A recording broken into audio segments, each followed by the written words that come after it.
السلام عليكم ورحمة الله وبركاته. kusoo dhawaada kanaalka kooxda macluumaad mar kale insha Allah maanta fiidiyogeena waxaan ku eegi doonaa how to reinstall Windows, yani qaabka Windows kadib loogu shubo adigoo aan affecting your file wax affectina aan ku geysanaynin personal fileska ama documentska waxa kugu jira hard drive kaaga ama localka yaalo yani Windows.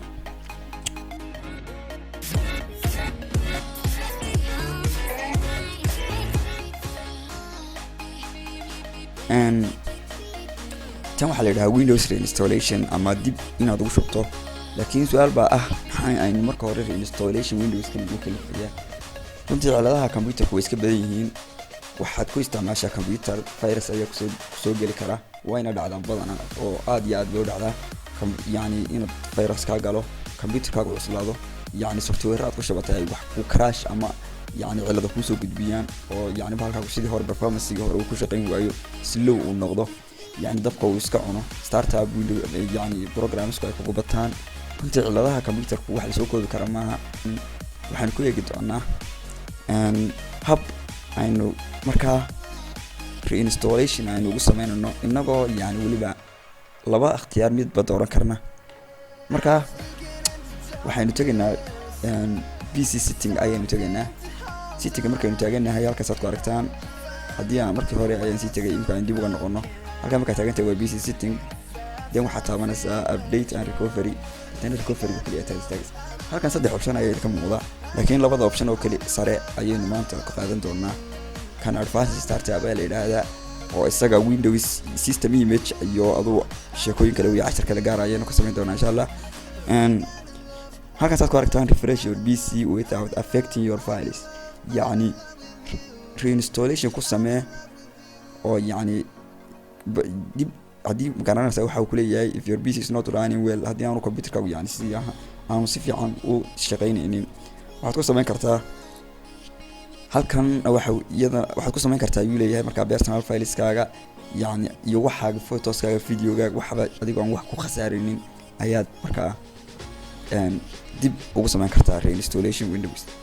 halkan sidoo kale waa remove everything, tan iyadoo option kale waxa weeye reinstallation ku samee oo dib u masax waxa ku jira uu kugu shubaya yani Windows ka dib reinstallation uu ku sameeyaa cilada uu ka saaraya tabtii uu markii ugu horeeyay ee computerka lagu keenay ama Windows ka aad ku shubtay ayuu ku noqonaya, yani waxba kuma reebayo tabta Windows markuu barooga yahay ayuu ku noqonaya, laakiin wax walba uu raacinaya. option kaas badanaa dadku way ka wareegaan, laakiin kan ayaa wanaagsan inaad isticmaasho waayo kan isaga refreshment ayuu kugu sameeyaa. kan isaga kaliya waxaad khasaaraysaa yani program features kaaga waxyaamihii aad ku shubatay yani adiga ku yani gaarka ah.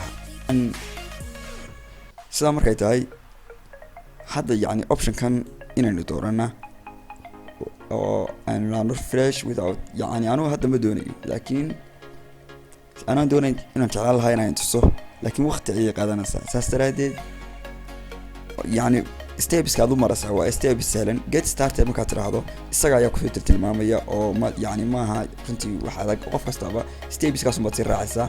halkan preparing kan iyo hawshan ku dhameeyo next ay leedahay kadib wuxuu ku tusayaa software ka bixi doona oo ku sii dignaanayo ku siinayo oranaya intan oo software hardware waa la saaraya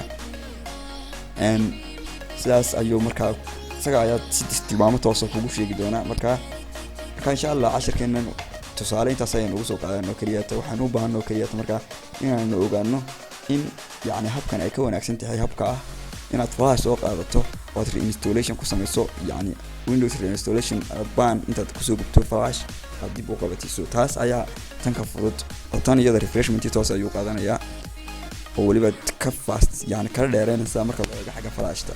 way flash marka ka shubeyno runtii way yaraha hor badan tahay oo way gaabisa, laakiin habkan isaga markan wixii hard disk ayuu ku jira waanu dheereynaya yani refreshment full uu ku qaadanaya oo computerka ku soo noqonaya sabta xaaladii markii hore haduu virus ku jiray hadii wax kale ku jiray intaba uu ka noqonaya. marka insha Allah cashirkeena intaas ayaan maanta ku eegnaa.